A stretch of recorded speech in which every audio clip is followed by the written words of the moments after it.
अस्सलाम वालेकुम, मेरा नाम सोनिया है। मैं पाकपतन बोलती पई रेहड़ी लांदा है ते मेरे छोटे छोटे मेरी बेटी है।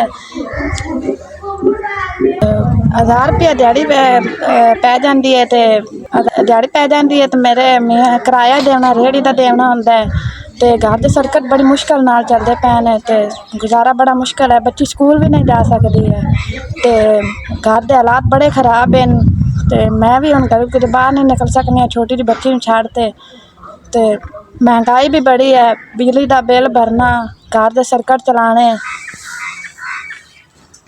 असीं होटल तो रोटी लैने एक टाइम लैने, गुजारा ही नहीं होंदा। सारा दिन एक टाइम सिर्फ रोटी खाने, बड़ी मुश्किल नाल गुजारा होंदा है।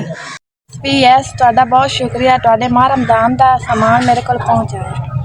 ਅਸੀਂ ਮਾਹ ਰਮਜ਼ਾਨ ਦੇ ਵਿੱਚ ਰੋਜ਼ੇ ਰੱਖਸਾਂ ਤੇ ਸਾਡਾ ਮਾਹ ਰਮਜ਼ਾਨ ਸਰਕਟ ਚੱਲ ਜਾਸੀ। ਅਸੀਂ ਤੁਹਾਨੂੰ ਬੜੀ ਦੁਆ ਦੇ ਸਾਂ, ਪਾਕ ਤੁਹਾਨੂੰ ਗਣਾ ਦੇਵੇ।